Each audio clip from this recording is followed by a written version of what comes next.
Welcome to another broadcast of Majoring in the Majors on the Artist First Radio Network. All past broadcasts are podcasts.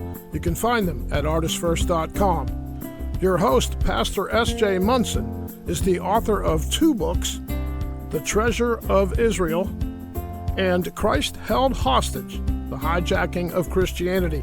Find them wherever great books are sold. Now, here he is, your host, Pastor SJ Munson. Hi, this is SJ Munson, and welcome to Majoring in the Majors.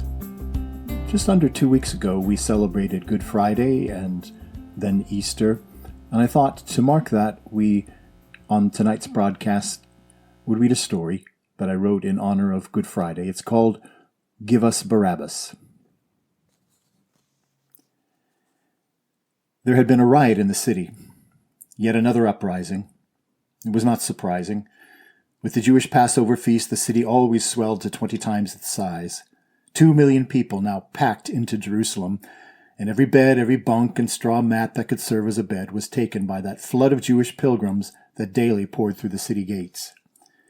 Jewish passions and messianic hopes always soared to dangerous heights during these holy days, and the city became like a dry haystack waiting for a match. A headache for any Roman governor, and this one, named Pontius Pilatus, always made it a point at Passover to leave the comfort of his seaside capital in Caesarea to quarter himself in his cold and stony fortress in Jerusalem. And with an extra show of Roman might, even though so vastly outnumbered, it was a statement for those who might have ideas. You are under the iron boot of Rome, and resistance is futile. Have a nice day. One group did have ideas. They were the Zealots, the zealous ones, a band of lean, desperate, well-trained young men who would do anything to free their people from Roman oppression. Violence and assassination was their stock in trade. If you were a Roman official or sympathizer, you dare not venture into the marketplace lest you return with more than your purse cut. If God's kingdom were slow in coming, these men would bring it about by force, ridding the Holy Land of the Roman infidels. There had been a riot, and arrests had been made. One of the charges was murder. A few Roman soldiers and sympathizers had been killed. The other charge was far greater: insurrection, opposing the power and majesty of the Roman Empire. One of these prisoners was a man called Barabbas.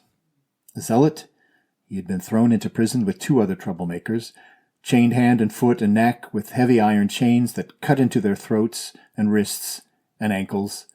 Cold iron, a kind of coldness that will not get warm, like the hand of death. Cast into prison in the literal sense, since Romans did not use prisons as we do, the wealthy or privileged were normally kept under house arrest, but the poor and disenfranchised usually found justice swift and fatal. Prisons were merely temporary holding pens for those condemned to die, often just a large stony pit in the floor, some 12 feet deep, into which the prisoners were cast.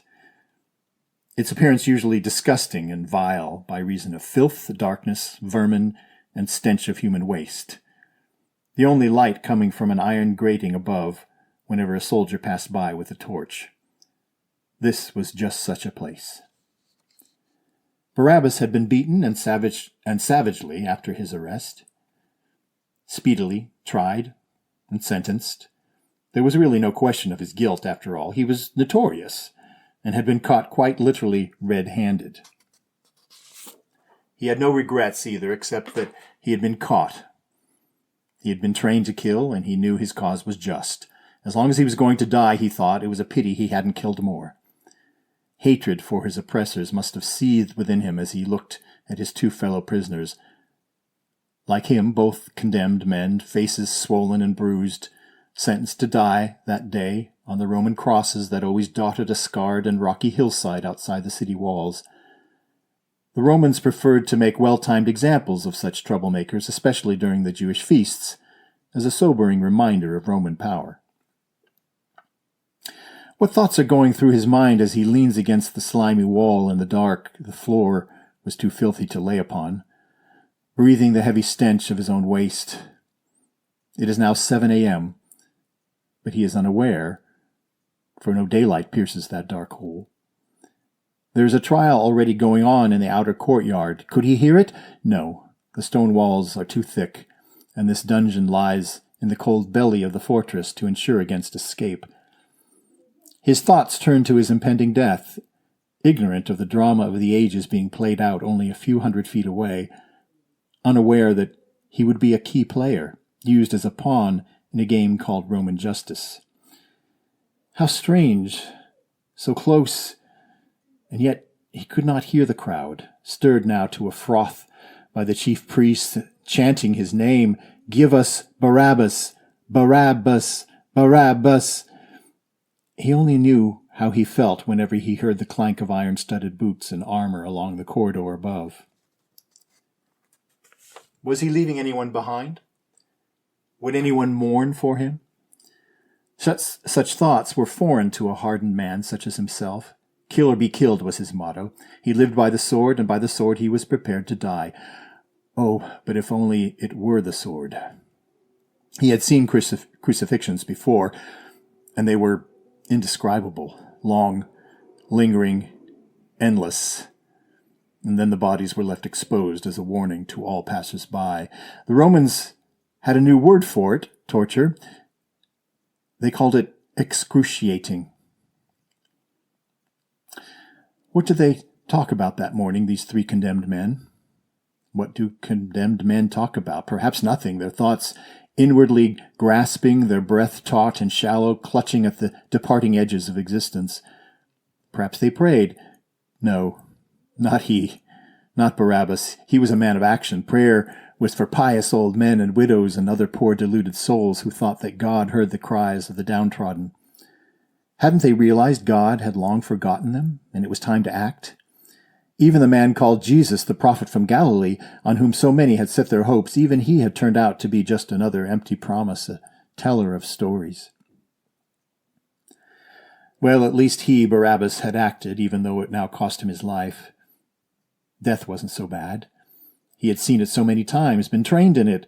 Death he could accept, but there was a life before death, and the fear of it seared itself like a hot iron into his brain and would not let him go. By now the crosses had been prepared, of heavy wood, rough-hewn, and as a Jew, his boyhood memories were thickly planted with the sight of crosses. There would be 3 of them. He was afraid. He who had stepped in to act when none seemed willing, fueled by hatred, he who had killed so many, expecting at any time to be killed, was afraid. Now there was an odd custom which the Roman governors allowed of releasing one prisoner at the time of Passover. To the Jews this was an act of mercy, a mitzvah at a very holy time. To the Romans it was a mere concession to appease the swarming religious mobs who packed the city. It showed that their conquerors weren't really ogres after all. They could actually be quite lenient, even generous. Did the thought occur to him, did it even enter his mind, this Barabbas, that he might be that one? No, his crimes were well known, his guilt beyond question. He was notorious, even he knew that, was even proud of it. He was not the sort of man the Romans allowed to escape from their clutches. He was just the sort they loved to make an example of, and what a spectacle they would make of it. No, to pardon a man like him would be an act bordering on madness. He was a zealot, but he could be as pragmatic as the next man, and he saw the reasoning. Besides, Governor Pilate, for all his cold brutality, was merely a creature of the emperor in Rome, and the great Tiberius would never forgive such a miscarriage of justice. To release such a prize, such an enemy of Rome, he could just see Tiberius's face, white with rage. No, purple. Purple was the color for emperors. More clanking of soldiers above. They stopped over the cell. A torch shone into the hole. He shielded his eyes from the light. "Which one's Barabbas?" the soldier bellowed in Greek. The moment had come. In singling him out first, surely they intended something special, some cruel entertainment at which the Romans excelled. He would be flogged first. He knew that. That was the procedure. a braided whip of leather strands embedded with bits of iron or bone to crush and rip and tear. If he survived that, and some did not, he would be yoked with the heavy wooden crossbeam over his shoulders and paraded with the others through the streets, whipped and driven like cattle to the place of execution, at a hill fittingly called Golgotha, the place of the skull. A rope was lowered. The soldiers told him to put it around his arms. He refused. No, if they wanted him, let them come down into this stinking hole themselves and bring him up. He spat at them, defiant to the end. Furious, the guards shouted at him, then at one another. He pretended not to understand. An argument ensued. Who would descend into the hole? Finally, one soldier, the youngest and the smallest, was elected under protest and dropped roughly by the arms. Hitting the floor below, he slipped on its slimy surface amid the echoes of jeers and laughter from his comrades. The sick and horrified look on this young man's face. This would perhaps be Barabbas's last triumph. Once extracted from the darkness, he was led, still chained, wedged tightly among several guards, down winding stone passages, dimly lit with torches, up a treacherous staircase. The first thing he noticed when he reached the top was a scent of fresh air coming from somewhere. He gulped it down like a starving man. At the end of another passage, they stopped abruptly. An officer approached and, sneering, read him something in official Latin, which he did not understand, then in Greek, which he understood but could not fathom. Prisoner Barabbas, by the mercy of the divine Tiberius Caesar Augustus, you are hereby released. Several soldiers began working on his chains, which then sank like stones to the floor below. He, also stone-like, stood motionless. He hadn't understood correctly. Was there someone to translate? Quickly they found someone who spoke his native Aramaic. Yes, he had heard right, but he did not understand. What did this mean? A clever trick? Impatiently the guards pushed him forward, and they marched down another passage where he saw his first glimpse of day. His eyes burned. They marched on out into the open court, into the sunlight and the cheering of the roiling masses who pressed dangerously against the gate. What had happened? What was going on? He was like a man who dreamed, and the whole world had suddenly gone mad. He squinted. In the distance, in the open court, a man was being flogged, his body hanging limp at the whipping post, half dead, his flesh torn. He knew that man. He had seen him somewhere. The crowd at the gate screamed, "Crucify him! Crucify him!" At a signal from Pilate, the other man was cut down, and one of the 3 crossbeams was laid across his shoulders. Had that been his cross, Barabbas wondered? The one that had been prepared for him? The soldiers continued their march toward the gate. It opened. Barabbas felt several rough hands at his back. His body lurched forward. The crowd cheered again, and he was immediately swallowed up in a boiling sea of kisses and congratulations like a hero. He was free. Barabbas, imprisoned for a brutal crime, set free without a trial of acquittal, without having to plead his case. In the midst of his guilt, the doors opened, and he walked free, like Jonah, spit out of the belly of some dark beast safely onto shore. Strange that the one character in this passion drama who was the legal recipient that day of another man's sacrifice had no idea of its true meaning or value.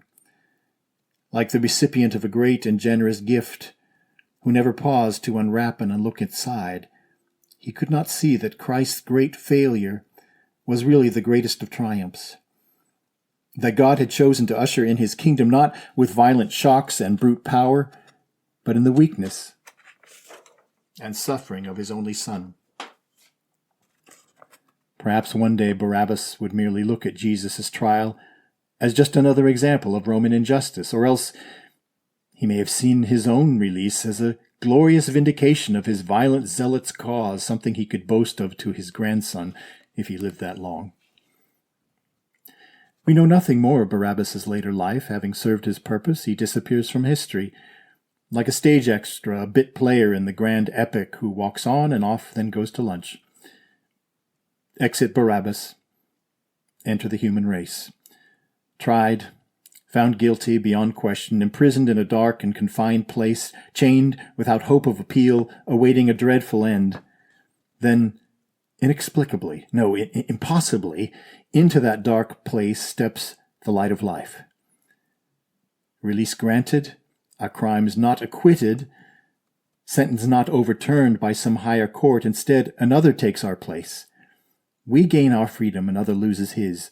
The guilty escapes penalty, the innocent suffers. We are granted life, another is condemned to death. Unfair? Unjust? A mistake? A miscarriage of justice? No. For long before the creation of the world, God the Father had ordained it to be so. The prophets themselves had foretold it, and that he did it not under compulsion, but in love. The Apostle Paul described it this way: you see, at just the right time, when we were still powerless, Christ died for the ungodly. Very rarely will anyone die for a righteous man, though for a good man one might possibly dare to die. But God shows his own love for us in this, that while we were still sinners, Christ died for us.